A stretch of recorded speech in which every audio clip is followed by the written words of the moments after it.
நீங்க எல்லாம் எப்படி பாக்குறீங்க?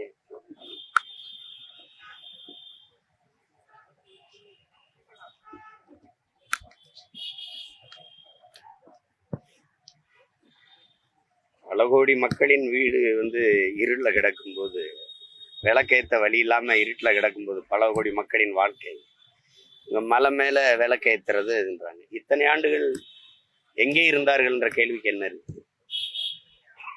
மலை இருக்கிற இடம்லாம் விளக்கேத்தணும்னா, ஒருவேளை இந்த மலையை கற்குவாரி ஆக்கிட்டா உத்தரவு கொடுத்தா போராட வருவாங்களான்னு இல்லை. பக்கத்துல இருக்க மலையெல்லாம் குவாரின்னு வெட்டி ஏத்தும் போது வாய் மூடிட்டு இருக்கிறவங்க இந்த மலை மேல திடீர்னு விளக்கேற்றுவார். இன்னைக்குதான் முருகன் கண்ணுக்கு தெரியுதா? முருகன் நேத்து தோன்றிய இறையா? இத்தனை நாள் எங்க இருந்தாங்க? போன ஆண்டு இந்த விளக்கு ஏத்த வரல, அதுக்கு முந்தின ஆண்டு ஏத்த வரல. ஏன்னா 2 மாசத்துல தேர்தல் வருது. ஐயா, இந்த செயல் எப்பவுமே இவங்களுடைய சிந்தனை ஒருங்கிணைந்த ஒரு சமூகத்தை உருவாக்குவதில்லை. அதை பிரிச்சு சிதைச்சு தங்களுக்கான அதிகாரத்தை நிறுவுதான் இவங்களுடைய கோட்பாடு. அதை இந்த நிலத்திலையும் நிறுவ நினைக்கிறாங்க. அரசுடைய கவனக்குறைவு, அரசுடைய இவங்களுக்கு தெரியாமையா இவ்வளவு நடக்குது. அவங்க நினைச்சிருந்தா இதையெல்லாம் எப்பவோ தடுத்திருக்கலாம். திடீர்னு இன்னைக்கு திடீர்னு நாங்க இந்த மலை மேல விளக்கு ஏற்றுவோம் அப்படிங்கிறது ஒற்றுமையா இருக்கிற தமிழ் சமூகத்துக்குள்ள ஒரு பிளவை ஏற்படுத்துகிறத தான் நான் அதை பார்க்கிறேன். இது ரொம்ப தமிழர்களுக்கு இறை வழிபாட்டை சொல்லி கொடுக்கறதுக்கு வர்றதுதான் சிரிப்பா இருக்கு. எங்களுக்கு எப்படி சாமி முன்ன எப்படி விளக்கேற்றணும், கடவுளை கடன் கொடுத்த ஒரு இனத்துக்கிட்ட எப்படி வழிபடணும், எப்படி இது பண்ணணுங்கிறத வேடிக்கையா இருக்கு.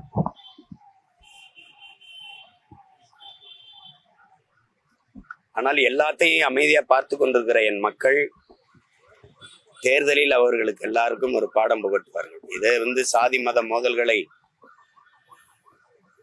உங்களுக்கு தெரியும். புரட்சியாளர் அம்பேத்கருடைய நினைவு தினத்தை அன்னைக்கு பாபர் மசூதி இடிக்க வேண்டிய தேவையா வந்தது. தாழ்த்தப்பட்ட மக்கள் எழுச்சி உருகிற அந்த எழுச்சி நாளை சிதைக்கணும். அதை வேற நோக்கம் இருக்கு. நீங்க இந்த நாள்ல நீங்க பாத்தீங்கன்னா எல்லா இடங்களிலேயும் நெருக்கடி இருக்கும். சோதனை, தேவையற்ற சோதனை, தேவையில்லாத சோதனை, விண்ணூர்தி நிலையம், தொடர்வண்டி நிலையம், இரவு பகல் எல்லாம். அப்ப என்னன்னா மக்களின் நடமாட்டத்தை குறைக்கணும், வெறும் எழுச்சியில குவிவதை குறைக்கணும், தடுக்கணும். அதை தவிர வேற நோக்கம் என்ன இருக்கு? அப்ப அமைதியா இருக்கிற மக்கள் எழுச்சி வரக்கூடாது. அந்த மக்களை சட்டப்படி குற்ற நாளாக ஆக்கணும். அது தவிர இது என்ன இருக்குது இதுல? அதே மாதிரி ஒரு வேலையை தான் இதை பாக்குறது. தேவையற்றது இது. வழியே வருகிற வழிபாட்டை திருவண்ணாமலையில தீபம் ஏற்றுறதை யாரும் போய் எதுவும் சொன்னாங்களா?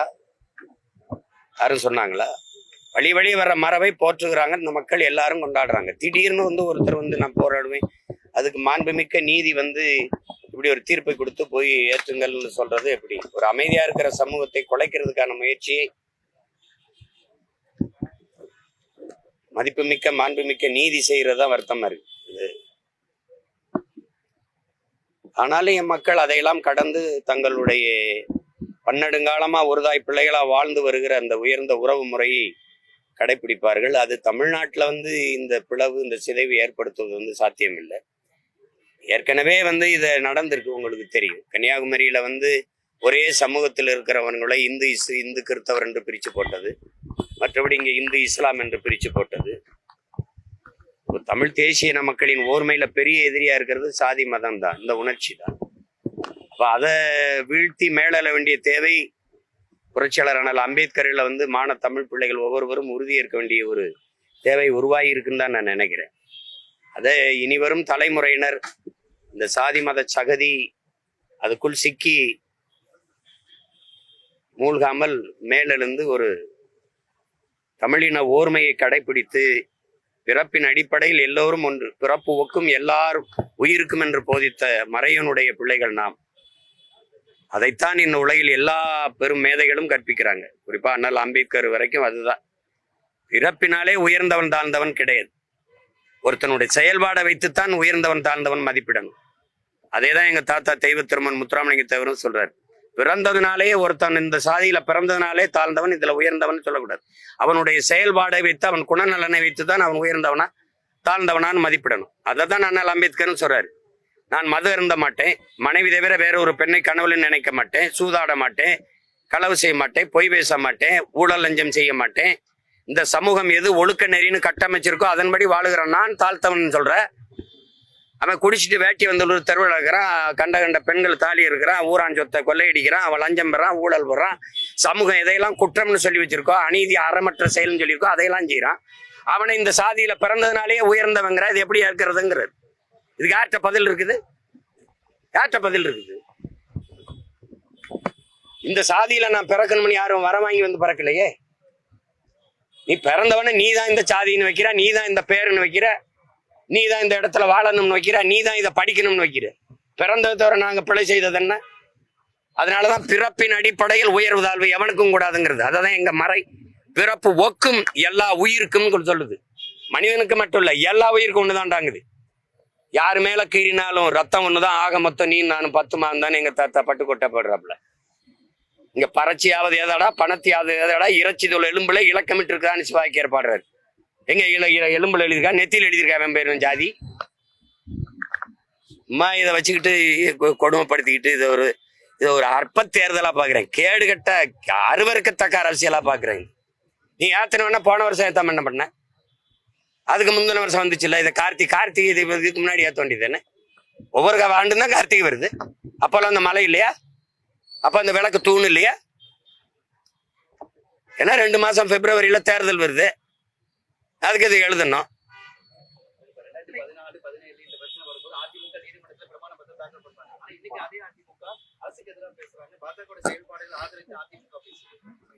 நீங்க என்ன இப்படி ஒரு சிறுபிள்ளை மாதிரி அண்ணன் ஒரு கேள்வி கேட்கிற? கூட்டணி வச்சுட்டு அப்புறம் ஏத்து பேசுவிய? நீ எந்த தர்மத்தை விடவும் கூட்டணி தர்மம் பெருசுன்னு உனக்கு தெரியாதா? கொள்கையாவது இதாவது ஏதாவது பேச்சுக்காத. நீ கொள்கைன்னா என்னன்னு சொல்லு. கொள்கைன்னா என்னன்னு சொல்லு. அவரே சொல்றாரு 10 நாளைக்கு முன்னாடி, திராவிடத்தின் உண்மையான வாரிசு நாங்க தான்ட்டு. இதான் திராவிடம். தீபம் ஏத்துறதுக்கு சிரிக்காத நீ. இதெல்லாம் ஒரு சிரிச்சுட்டு போ. அங்கிட்ட எல்லாம் தெரிஞ்சுக்கிட்டேன்ற ஒரு கேள்வியை கேட்டுக்கிட்டு இருக்க. கூட்டணி வச்சுட்டு சொல்ல என்ன இப்படி எஜமா அங்க வச்சுக்க மாட்டாப்லையா? சொல்லு. நீ என்ன ஈடி ரைடு வரணும்னு நினைக்கிறியா? இல்ல ஏதோ பிரச்சனை என்ன? யாருது?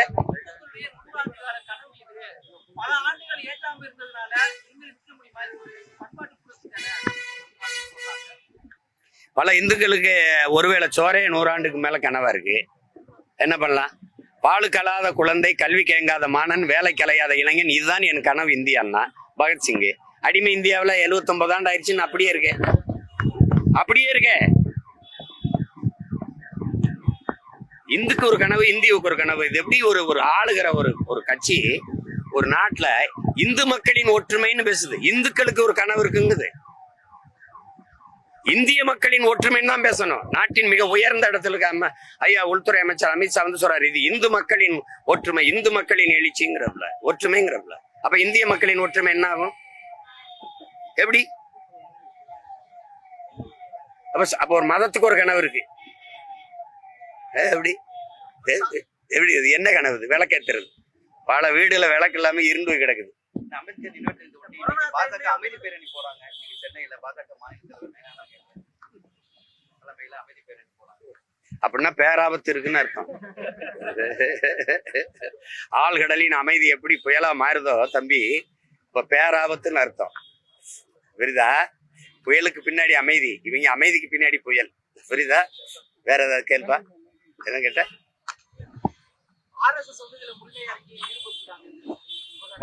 அவங்களுடைய வேலை எதுவோ அதை செய்யறாங்க. நம்மளுடைய வேலை எதுவோ அதை நம்ம செய்யறோம். மக்கள் வந்து அதாவது இந்துக்களா கருதக்கூடிய மக்கள் வந்து ஆதரவு தெரிவிக்கிறாங்க. இது ஒரு அசாதாரணமான சூழல் தானே. யாரு விளக்கு ஏத்துற மரபு இருக்கிற இடத்துல, இப்ப திருவண்ணாமலையில விளக்கு ஏத்துறது யாரும் எதுக்குறாங்களா? திடீர்னு போய் ஒற்றுமையா இருந்து இருக்கிற மக்கள் இடத்துல திடீர்னு எங்க இருந்து ஆட்களை கூட்டிட்டு வந்து இந்த வேலையை செய்து விடுறது என்ன பண்றது? அந்த உணர்வுல இருக்கிறவங்க செய்வாங்க. இது எப்பவுமே இது ஆபத்தான உணர்ச்சி. சாதி மத உணர்ச்சி வந்து எப்பவுமே ஆபத்தான உணர்ச்சி. அததான் திரும்ப திரும்ப நம்ம முன்னோர்கள் சொல்றாங்க. இந்த சாராயம்லாம் அந்த மற்ற திறப்பொருளான இருக்கிற திடவ பொருளா இருக்கிற இந்த கஞ்சா இதெல்லாம் குடிச்சாத்தான், நாக்குல தொட்டு வச்சாத்தான். ஆனால் சாதி மதமும் சொன்னவனே போதை ஏறிடுங்கிறாங்க. அது பெரும் போதை. அது அந்த போதை வந்து மற்ற போதையெல்லாம் படுத்து எந்திரிச்சா தெளிஞ்சிரும். ஆனா அந்த சாதி மத போதை ஏறிச்சுன்னா செத்து பாடையில போனாலும் இறங்காது. அதான் இங்க இருக்கிற சிக்கல். கோர்ட் வந்து விலக்கேத்தலாம் சொல்லி உத்தரவு கொடுத்தாங்க. அவங்க நாங்க அமைதியா போய் ஏத்திட்டு நாங்க பாட்டுல வந்திருக்கோம். இந்த அரசு தான் வந்து அசாதாரணமான சூழ்நிலை ஏற்படுத்துது, நெருக்கடி கொடுக்குறாங்க, பதற்றத்தை உருவாக்குறது திமுக அரசு. நாட்டை நிர்வகிக்கிறது அரசு மறுக்கும் போது கோர்ட்டு. நாட்டை நிர்வகிக்கிறது நீதிமன்றமா சட்டமன்றமா அரசா? எல்லாவற்றையும் நீதிமன்றம் சொல்லுதுன்னா ஒரு அசம்பாவிதமான ஒரு சூழல் வந்துருச்சு, ஒரு பெரிய கலவரம் வந்துருச்சு, பொறுப்பு அரசு இருக்கணுமா நீதிமன்றம் இருக்குமா?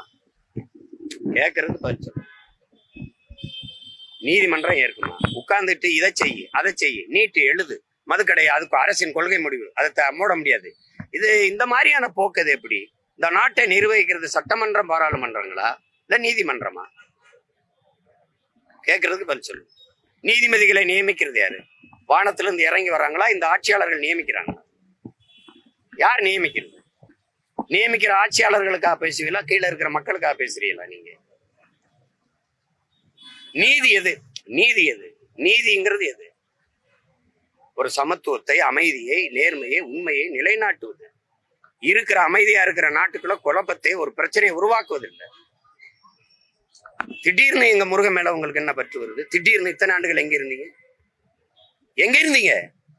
ஏன்னா உங்க ராமருக்கு மார்க்கெட்டு போயிடுச்சு. அங்க வந்து பூரி ஜெகநாதர் எடுத்தீங்க, அங்க ஐயப்பன் எடுத்து பார்த்தீங்க, இப்ப இங்க முருகனை தொட்டு பாக்குறீங்க. வேற என்ன? உங்களுக்கு முருகனுக்கு என்ன சம்பந்தம் இருக்குது?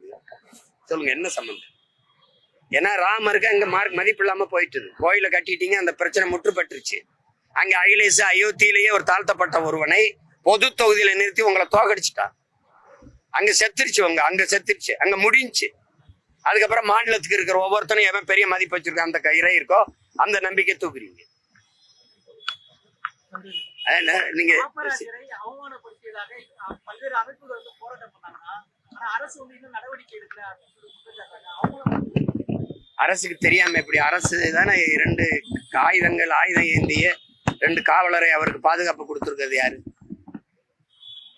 காவலர்களுக்கு சம்பளம் கொடுத்து அவர் தேச விடுதலைக்கு போராடினாருன்னா, இல்ல நாட்டுல மிக முக்கியமான பதவியில் இருக்காருன்னா அவருக்கு பாதுகாப்பு கொடுத்துருக்கு. ஒரு வலையொலி நடத்துறவருக்கு யாரு காசுல எதுக்காக நீ ப்ரொடெக்ஷன் கொடுத்துருக்க, பாதுகாப்பு கொடுத்துருக்க? யாருக்காக கொடுத்துருக்க? யாருக்காக கொடுத்துருக்க?